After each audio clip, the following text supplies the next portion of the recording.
Hello, it is Tuesday, February 15th, 2022. I'm Chris Remo, and welcome back to the New York Times Crossword Daily Solve. It is a Tuesday puzzle today, so hopefully another fairly gentle puzzle, early week themed puzzle. Yeah, that's about it.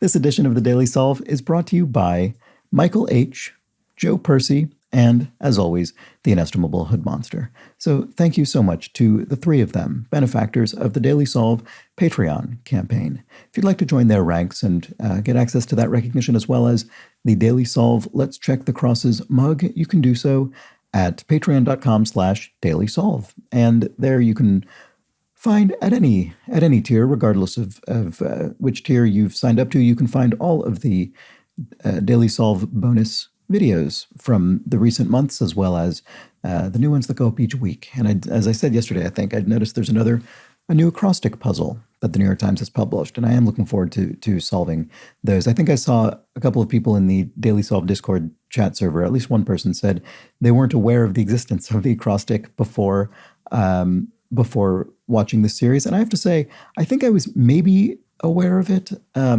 think I'd maybe seen it in the New York Times magazine occasionally, but I never really thought about it, and I didn't know you could solve it online because I always solved using the phone app, and the acrostic is only available on the New York Times Games website. But it's worth noting that if you do have a subscription via the app, you can access the New York Times Games website and play all of the other things on there that aren't available on the app. Anyway, speaking of the Daily Solve Discord chat server, that's where you can spend time with other members of the Daily Solve community and solve the crosswords that they've made, for instance, in the Constructor's Corner channel, and chat about this daily puzzle, the Wordle, any other puzzles. It's a nice little community, and if you're a member of the Patreon campaign, you also get an extra channel in there. Anyway, all that said, let's move on to today's crossword.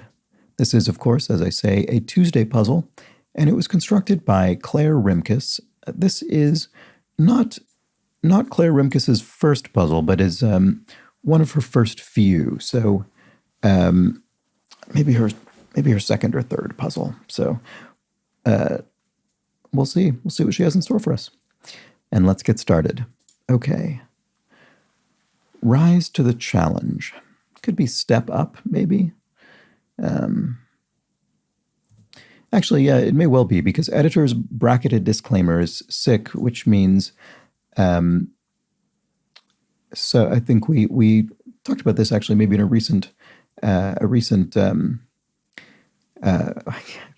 not working today. A recent video. It's what is indicated in brackets when something is being quoted and there is a misspelling or misstatement of some kind, and the editor wants to indicate this mistake was from the original source, not introduced by our esteemed writers. So maybe it is step up.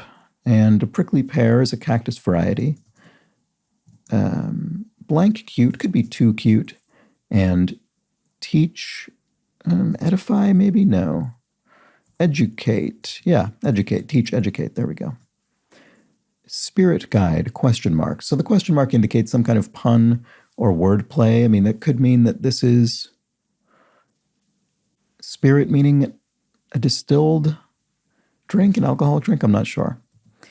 Element essential to thyroid function. Iodine. Is it iodine or iodide? Is iodide a thing, or am I just making that up? I think it's iodine. Excessive could be undue. Yeah, it does look like iodine. Undue force, excessive force, for instance. And might have informally could be coulda. Coulda, woulda, shoulda. Spirit guide. So what is this? Pilot? Catastrophe at a tennis match. Well, it could be something dealing with a court.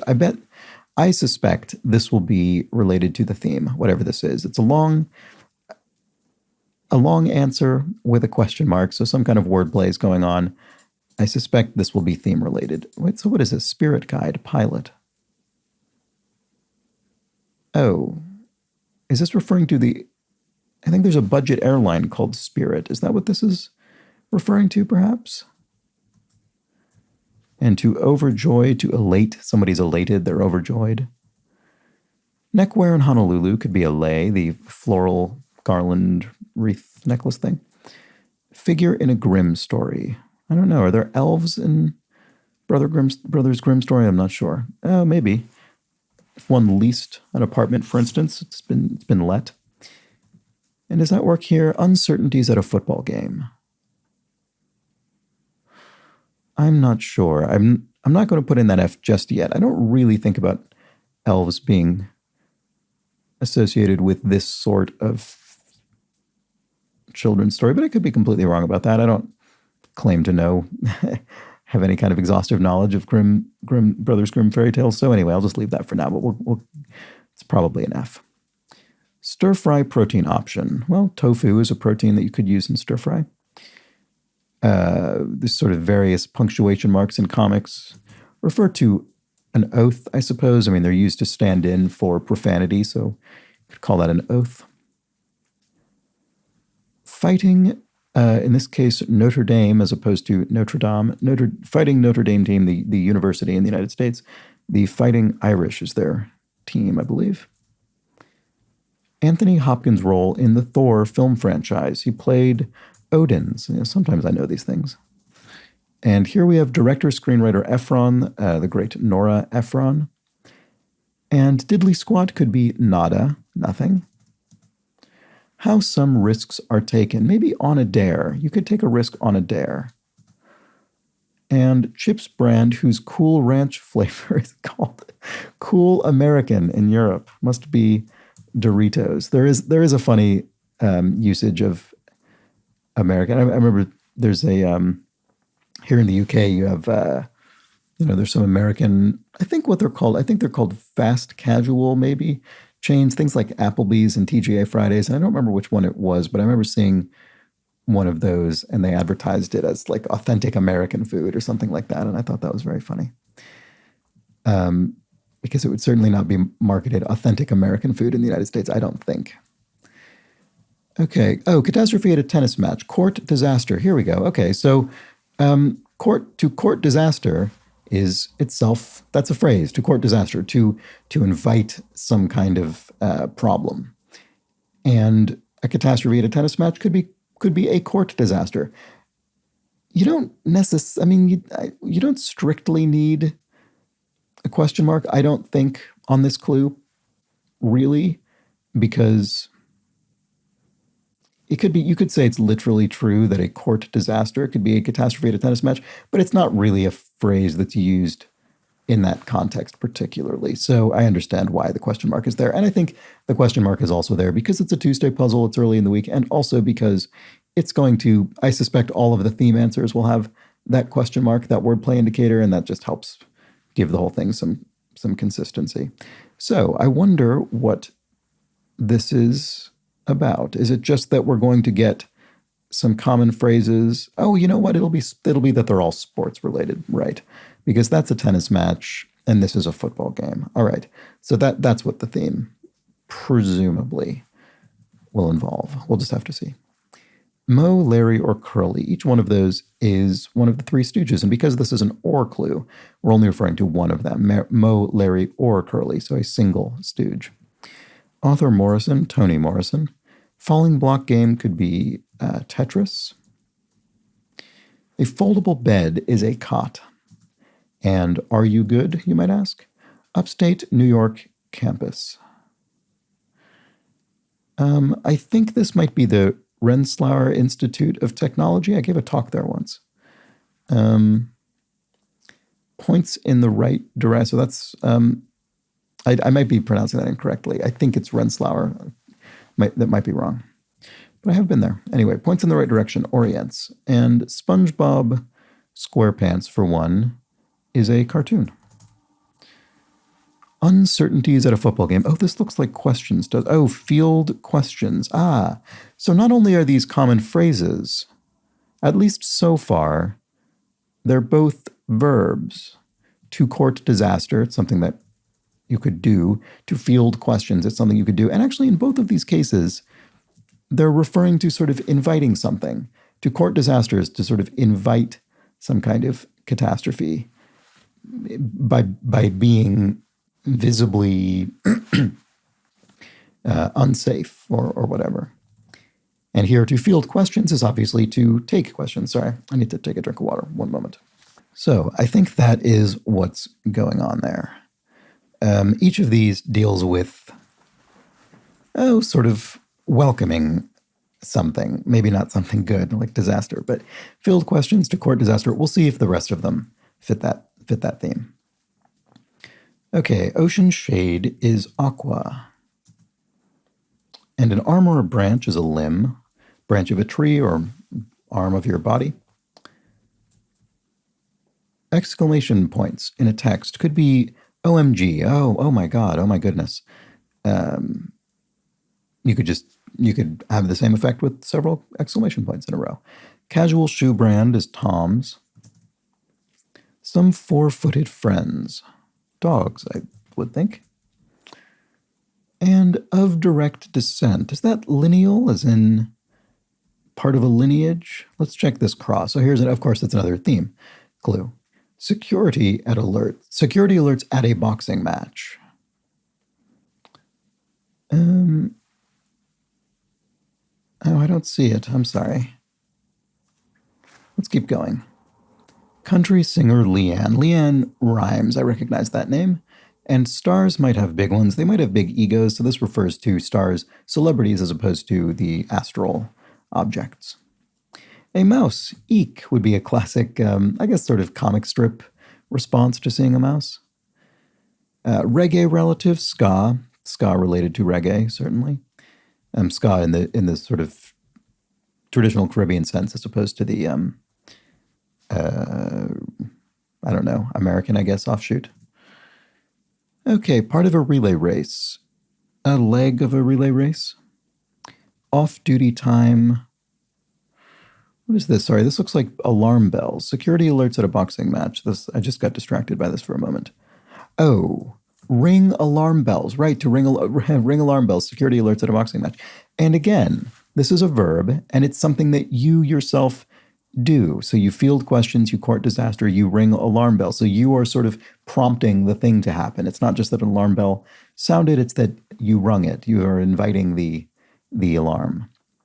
So these are all actually fitting quite a tight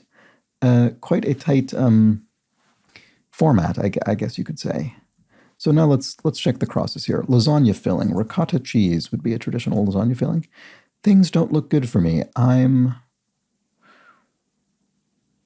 toast, maybe? 2 times quadra. Oh, yeah, that might be right. Octa. So quadra would mean a prefix meaning 4, and octa a prefix meaning 8. So twice 4. What about this? Of course, it's another theme answer. So could this be an O? Supplies at a swim meet. Well, that could allow this to be pool resources. And again, it essentially fits, I would say, it essentially fits our format here, because you are pooling the resources. This is something you're doing. You're not finding resources or something like that. You're courting disaster, fielding questions, ringing alarm bells, and pooling resources. So they're all verbs, and they're all kind of active verbs. Ensnare using deceptive strategies. Rope in, maybe. Revolutionary Turner. Nat Turner would be a revolutionary. And things don't look good to me. Okay, it is I'm toast, right. Traveler's approximation could be an ETA, an estimated time of arrival. Again, I don't remember if ETA is the common one or the uncommon one. Someone told me, and it came up the other day in the crossword, and I don't remember which. But anyway, oh, it's on, you might say. Oh, it's on. You might say that when courting disaster, potentially. Restrained. Restrained. Lessened or what? No. Beached as a boat in sand. It's run aground. The boat is aground. It is beached. TV streaming device is Roku. This is a brand name. And to signify something is to mark it. So restrained, oh, I see, leashed, of course, as a dog might be, a 4-footed friend. Honolulu's island is Oahu. Comedian Anne Mira is a classic comedian. And a common songbird is a wren. Exercises on an ergometer. Must be rows. Is an ergometer a rowing machine? Maybe it is. Must be. And Campus anti-DUI group, SAD. Something against drunk driving. Campus. Is it sororities against drunk driving? I don't know. Yeah, maybe. Okay. Not well thought through. I don't know. Risky or raw? Neither of those fits, obviously. What about this? Pal in Pamplona. Oh, it could be, oops, an Amiga. So here we're using, as happens fairly frequently in the crossword, we're using a location to indicate that we're going to be using the language, or in some cases the dialect, spoken in that area. And in this case, we're using Spanish to say friend, pal. In this case, the feminine form. Oh, off-duty time is leisure time. There we go. Okay. Less than 90 degrees is acute. Valuable part of ore, metal. Right? And silver ore, gold ore, something like that. The valuable part would be the pure gold or the pure silver. Season for pumpkin spiced everything. Oh, autumn, right. I was trying to think, I don't know what I was trying to think. Brain wasn't working, but it's autumn is when everything gets pumpkin spiced these days, seemingly. A funny thing about pumpkin spice is that it isn't pumpkin flavored. It's just the spices that tend to go with pumpkin pie. That's really what pumpkin spice is. It's not actually, there's no real pumpkin flavor. And pumpkin in itself is not very flavorful. Okay. Not well thought through.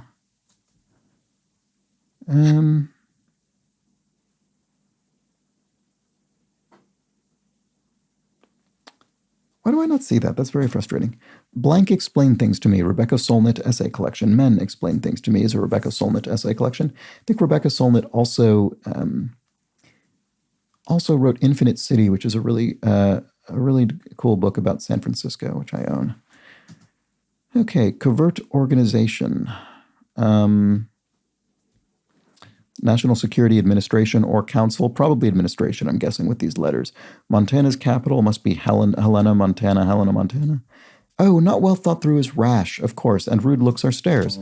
So there we go. And we didn't get a revealer on this crossword. I suppose we didn't really need one because we managed to put the theme together ourselves. So let's see, how many were there? 1, 2, 3, 4. And they were this was a very well-constructed theme. I mean, it's a very straightforward theme in the sense that we don't need to, put a rebus in the grid with multiple letters per cell. We don't need to reverse anything or hide words inside other words. We just have to solve the wordplay for each clue. But it was very well constructed in that they were all a sort of, in some ways, I think, kind of surprisingly tightly correlated in terms of, I don't know, the kind of expression they are. As I say, they were all verbs as opposed to nouns. So they're in their pun reading, they're nouns. So it is a court disaster, or these are field questions, these uncertainties at a football game. The security alerts at a boxing match are. Wait, hold on a sec. What is this one? Oh, yes. They are ring alarm bells because they are alarm bells for the ring, the boxing ring. Sorry, it took me a second there. And the swim meet supplies are pool resources for the pool. But they are all, in their original meaning, they're all verbs. 2 court disaster, 2 field questions, 2 ring alarm bells, and 2 pool resources. And they're all specifically sort of active verbs that you will cause the thing to happen. To court, you will court disaster, you will field questions, you're inviting them, you'll ring alarm bells, you're doing the ringing, and you're pooling resources, you're getting the resources together. So I just think it's a very clean, well-constructed, sort of a conscientiously constructed theme. The constructor, Claire Rimkus, kept herself honest in putting these phrases together. So I think it's just a very nice and admirable construction in that respect. So I think this is a good Tuesday puzzle. Not very difficult, I don't think. Let me know if you felt differently, but this, I think, solved pretty smoothly as far as I was concerned. So there we have it. There was the Tuesday puzzle. I hope you enjoyed it. I did. And now let's move on to clues from yesterday's puzzle. And I think, in fact, when I say clues from yesterday's puzzle, I think it is a single clue. And I could have avoided having even one if I didn't acknowledge my ignorance on the matter. But it was around the Mensa, the clue dealing with Mensa. And I mentioned that I didn't remember what Mensa meant. I could have just said Mensa is it's a society for people who are considered very intelligent, and then I could have moved on. But no, I had to admit that I didn't remember what Mensa means, even though I know someone has told me before in this series. So Retboy1 has stepped up to that role and has once again informed my forgetful self as to the meaning of Mensa. It is Latin for table, alluding to the nature of the organization as a round table society, where everyone is equal regardless of race, color, and creed. The single qualification one needs to be a Mensa member is to score in the top 2% of the general population on a psychometrically appropriate intelligence test. It is also a nod to the Latin words for mind and month, as Mensa do a monthly meeting of the minds. So there we have it. Mensa is not an acronym. It is Latin for table and has some other implications as well. And maybe now that this has been explained to me twice, perhaps I will remember. I don't know. I hope so. I don't want to have to keep forgetting these things, but my brain seems to be sort of sieve-like with some of these concepts for whatever reason. But there we have it. That was the one correction from yesterday. So thank you to Retboy1 for that. And thank you to you for getting to the end of this video, which you clearly have done because you're hearing me say this. I don't know why I keep pointing that out each day. I stopped doing that. Anyway, please do subscribe to the channel. If you know someone who you think might enjoy this, pass it along to them as well, either individually or through your online community of choice. I suppose liking the videos helps them. All these things are really the only ways I have to spread the word about this series. So to the extent you could help out in that regard, it would be greatly appreciated. We'll just have to see. Again, as I mentioned, I think recently, it seems like those Wordle videos have drawn some more people to the channel. So that was sort of interesting to see that I did have another way, I guess, to grow the audience. But I really don't think it's already a bit of a stretch. I don't think I can add doing a third daily video to try and grow the numbers through that means. So it'll have to come down to things like subscribing and recommending and that sort of thing. So thank you to everybody who's done so. Of course, also thank you to everybody who has backed the Patreon campaign to help make this a sustainable bit of work for me each day. So thank you so much for that. I very much appreciate it. And I'll be back tomorrow for the Wednesday puzzle, maybe a little bit of a step up in difficulty, another themed puzzle. So do come back for that. I hope to see you there. But until then, please do have an excellent remainder of your Tuesday. Take care.